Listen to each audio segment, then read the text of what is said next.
Now, Ruud van Nistelrooy may only have been in charge for 9 league games at Leicester, but things are looking pretty bleak at the moment. A win and a draw and 7 defeats have seen the fans turn on their new boss at the weekend, as well as the board, by the way, with it all coming to a head during that 2-0 loss to Fulham on Saturday. After the game, Ruud was asked if he could understand the fans' frustration. Yeah, I can. I accept it. It's changes to be made. What I thought we can impact the game, where players also physically are running out of energy. Can be multiple parts, and so I make those decisions. And of course, the crowd can react to that, and it's fully acceptable. Do you think, based on what you've seen over your games so far, is there enough in this squad at the moment, or do you need to bring more in, possibly even some more out, to try and improve yourselves and get yourselves out of where you currently are? No, it's something to discuss internally, because that's what we always did and still doing. So one thing and the other thing today is the result and the disappointment and the frustration of the situation where we're in. And those discussions will follow behind closed doors. Leicester's current state a far cry from their title-winning side in 2016. Joining us now to give us his thoughts on what's going on is a member of that squad. Very good morning to Robert Huth. Morning, Robert. Morning, Robert. Good morning, legends. Thank you, mate. Look, what about Ruud? I mean, he's only had a handful of games. Is he already under pressure? Yeah, of course. I think any manager that loses 7 games on a trot is going to be under pressure.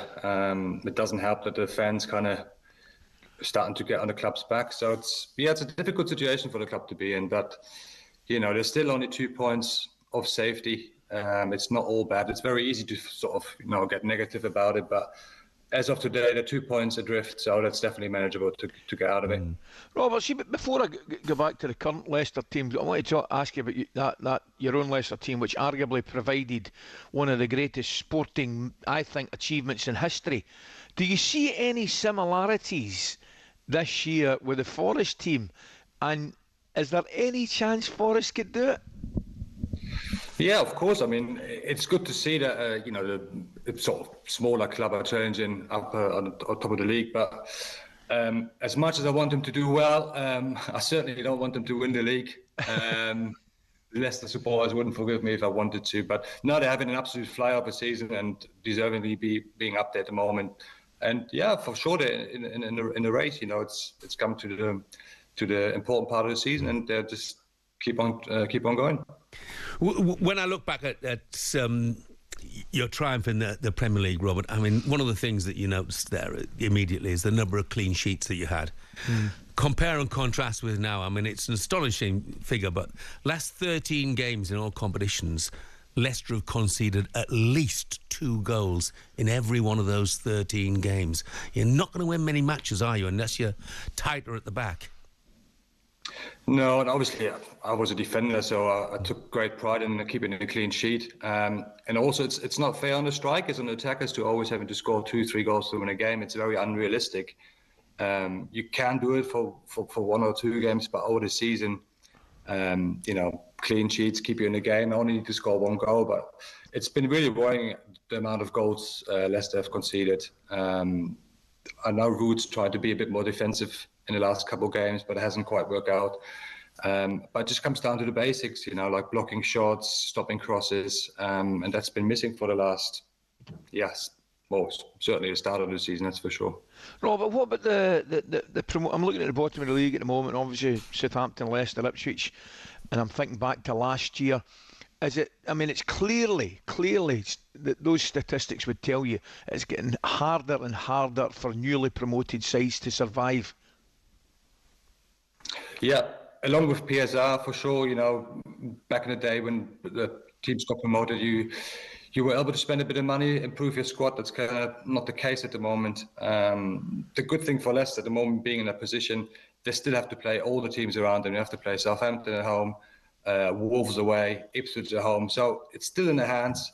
I know it being a tough challenge, but when it's like that, you have to look at the positives. It's still 2 points. It's still doable.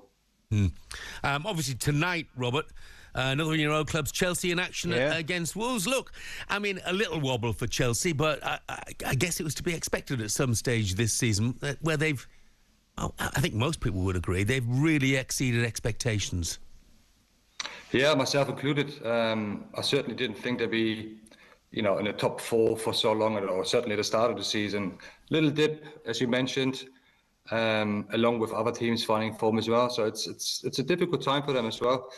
I'm sure they'll put up a fight tonight against Wolves and probably get the 3 points. But top 4, what looked certain over a couple of weeks ago, it's starting to look a challenge with Newcastle finding form, City finding form. Obviously, Forest, like we mentioned, they're flying. So it's not going to be as straightforward as it looked 4 or 5 weeks ago.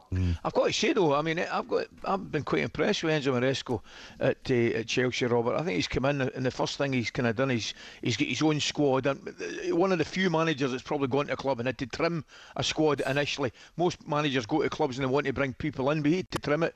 But I've been fairly impressed with him. It's just a little bit of a lack of consistency, really. I was at their game against Bournemouth last week, for example, and I thought they were excellent first half, dipped a little bit second half where Bournemouth come into it. But I think Maresco's doing a good job there. No, he really is. And I think when he first came in, he was pretty straightforward with his approach, wasn't he? Like he picked his squad straight away, got rid of the players that he doesn't think would fit his system. And like I said, they have been good, and it just have been a bit of a down patch. I'm sure he's a very good manager. All the players know how they play. I'm sure they'll be fine. But yeah, he's done a very, very good job so far. Robert, brilliant. Thanks for joining us, mate. Have a good Robert. day. Yeah, have a good day. Cheers, gents. All the best, mate. talkSPORT Breakfast, waking you up Monday to Friday morning from 6 a.m. on AM, on DAB, via the talkSPORT app and on your smart speaker. talkSPORT.